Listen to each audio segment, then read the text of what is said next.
Bonjour à tous, bienvenue dans cette nouvelle vidéo. Aujourd'hui, petite vidéo sur les 6 raisons, en tout cas sur 6 raisons qui poussent beaucoup de Français à partir vivre à l'étranger, à s'expatrier. Nous allons voir tout ça au travers de ma petite analyse. Voilà, ça n'engage que moi, c'est mon avis et il n'y a pas de politique là-dedans. Donc je vais vous expliquer qu'est-ce qui me pousse à m'expatrier, voilà, et qu'est-ce qui vous attend dans les années à venir si vous décidez de rester en France. Alors, première raison, c'est la sécurité. Je vous apprends rien, depuis 2015, depuis les attentats, on est dans une insécurité permanente, à tel point en fait qu'on ne se rend même plus compte. On fait des actions par automatisme, en quelque sorte, puisque lorsqu'on va s'asseoir quelque part, on va mettre le sac près de nous, on va ranger le téléphone, etc. Ce qui se passe, c'est qu'aujourd'hui, on peut se faire agresser pour tout, pour n'importe quoi, pour un mauvais regard. Enfin, c'est vraiment devenu n'importe quoi en France. Et voilà, donc ces faits divers qui étaient auparavant des faits divers sont devenus en fait des faits courants. Voilà, aujourd'hui en France, toutes les minutes, une personne est agressée. Et ce qu'il faut aussi savoir, c'est qu'en 2017, la France était classée en 10e position dans les pays européens les plus dangereux. Aujourd'hui, à partir de 2023, la France est classée première, voilà, devant l'Ukraine, devant le Kosovo, devant tous les autres pays en fait. Donc c'est vraiment un indicateur clé, j'ai envie de vous dire, qui montre l'insécurité de la France. Il y a aussi un autre point très important qui est le non-respect des forces de l'ordre et la justice trop laxiste. Voilà, on voit trop souvent des personnes sortir du tribunal relaxées alors qu'elles ont commis des choses absolument horribles. Et voilà, la défiance des forces de l'ordre, le nombre de refus d'obtempérer, etc. Ça crée des morts toutes les semaines, tous les mois, on en a ras-le-bol. Et, euh, et voilà. Et ce qui est important de noter, c'est qu'il y a une étude Ipsos qui a été faite aussi, qui montre qu'en fait, c'est la sécurité, c'est la raison qui pousse 20% des expatriés à s'expatrier tout simplement, à partir vivre dans un autre pays. Et voilà. Et j'aimerais aussi terminer pour mesdemoiselles, mesdames, voilà, qui ne peuvent plus se balader tranquillement dans la rue, que ce soit le jour ou en soirée. Donc là-dessus, c'est quand même assez aberrant. Voilà, on ne peut plus faire quoi que ce soit sans être en insécurité. Et comme je vous l'ai dit tout à l'heure, on est obligé de faire des actions automatiques pour se sentir finalement en sécurité. Mais il suffit de voyager ailleurs, dans d'autres pays plus sécuritaires, en Europe ou dans le monde, pour vraiment constater la différence avec la France. Le deuxième point que je voulais aborder, c'est notre système de santé qui est en crise. Lorsque je parle d'expatriation, autour de moi, on me disant oui, mais en France, on peut se faire soigner gratuitement, etc. C'est le meilleur, il faut fièrement le défendre. La réalité, c'est qu'aujourd'hui, ce n'est plus tout le cas. On dégringole dans les classements européens et internationaux pour ce qui est de la santé, alors que la France occupe le 4e rang mondial en termes de dépenses de santé par rapport au PIB. Voilà, donc ça, c'était juste ce qu'il fallait retenir, mais je vais continuer parce que c'est aussi très intéressant. Donc on nous vante souvent les qualités de notre système de santé en nous disant que les frais sont pris en charge, que ça peut être aussi totalement gratuit et que à l'étranger, la moindre opération coûte très cher. Alors, je vais vous répondre, puisqu'au cas où vous ne le sauriez pas, il existe des assurances santé. Voilà. Il existe des assurances santé internationales et nationales. Et même avec ça, vous pouvez avoir donc la CFE, la Caisse des Français à l'étranger, qui pourra venir vous indemniser une partie de vos frais basés sur les tarifs de la sécurité sociale en France. Et il y a également, ce qu'il ne faut pas oublier, des plans d'épargne santé. Voilà, donc vous pouvez cotiser tout simplement pour vous faire soigner, notamment aux USA. Voilà. Donc il faut arrêter de dire que à l'étranger tout coûte très cher, etc.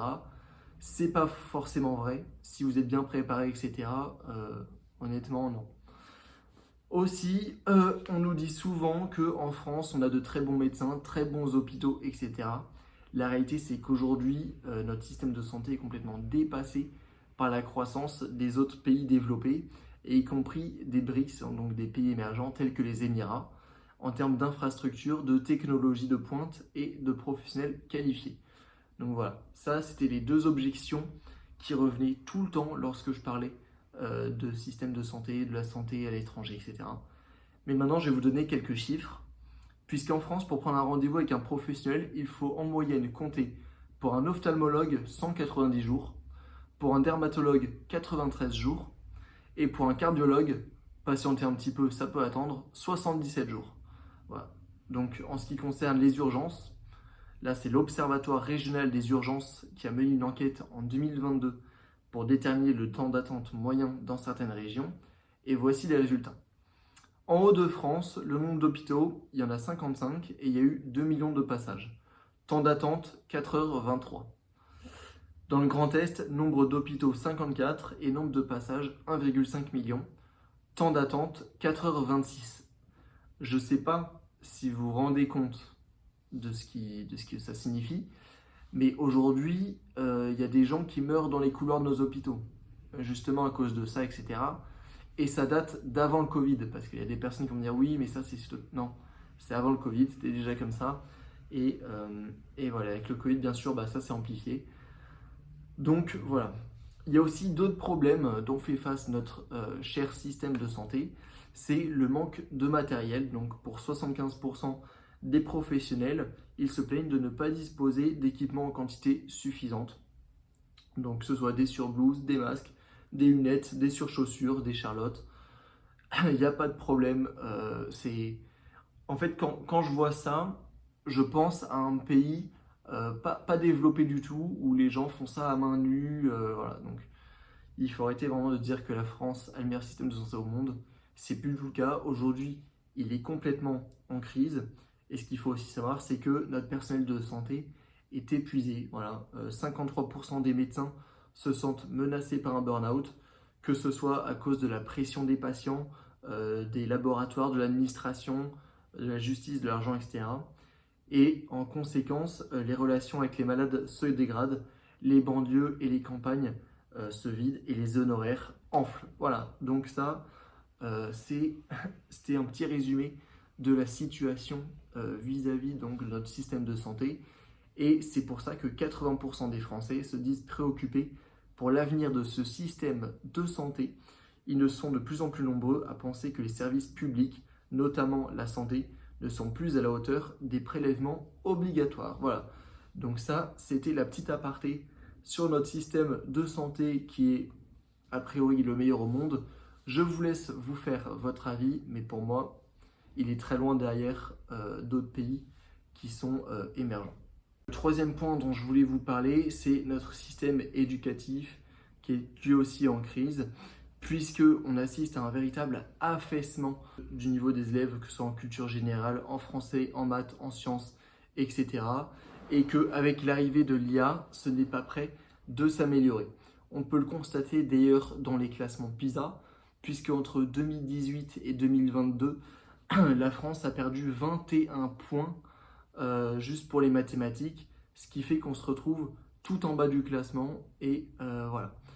Le deuxième point, c'est par rapport à nos professeurs qui sont dépassés, agressés, harcelés, ce qui nuit totalement à eux, à leur santé, mais aussi à notre système éducatif, puisqu'aujourd'hui, il devient de pire en pire. Et le troisième point dont je voulais vous parler, c'est l'éducation qui est gangrénée par le wokisme, voilà, donc tout ce qui va être écriture inclusive, idéologie LGBT, des drag queens qui viennent dans les écoles faire des lectures, etc.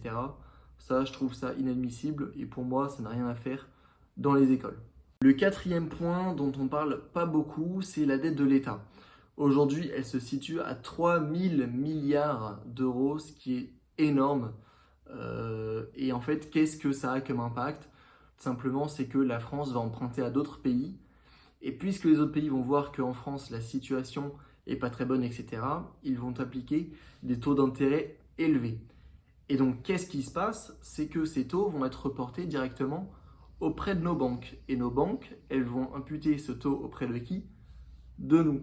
Voilà, donc que ce soit pour acheter des biens immobiliers ou développer son entreprise en recrutant des personnes ou quoi que ce soit, et ben ça va freiner tout simplement ça, et ça va freiner aussi la croissance du pays.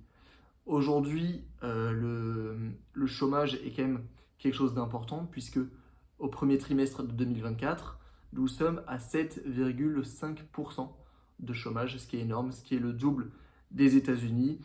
Et on peut donc en conclure que le climat en termes de chômage et d'attractivité salariale est beaucoup moins intéressant en France qu'à l'étranger.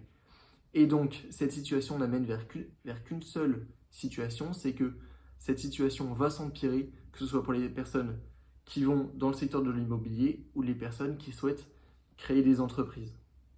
Le 5e point dont je voulais vous parler, c'est l'aspect politique. En France, il y a, je pense, un véritable problème avec la politique puisque elle divise plus qu'elle ne rassemble, et ça pour moi c'est vraiment quelque chose de problématique puisque on voit des tensions dans tous les sens, c'est infernal en fait.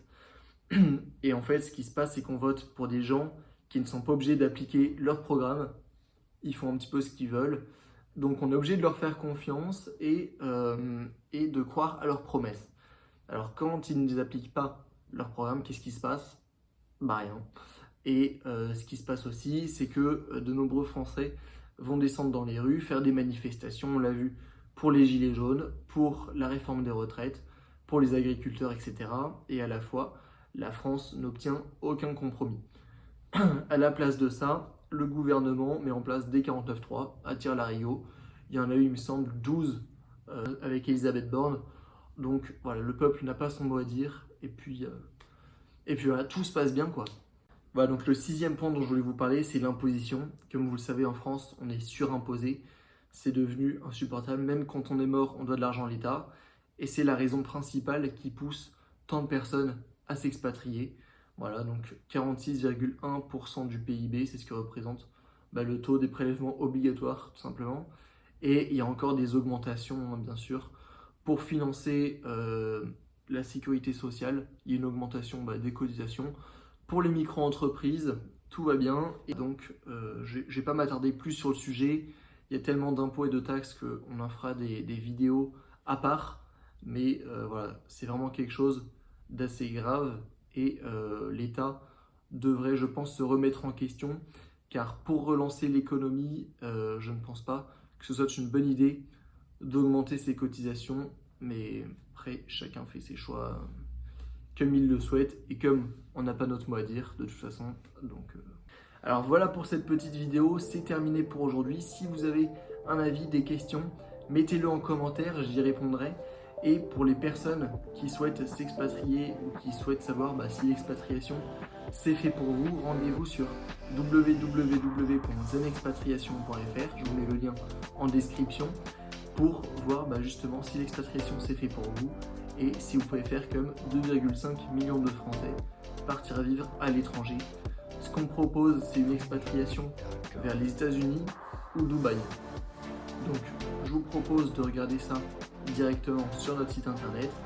Et pour les autres, n'hésitez pas à vous abonner, à mettre la cloche, à partager, à mettre le pouce, tout ce que vous voulez. Et on se retrouve bientôt pour d'autres vidéos. Ciao, ciao!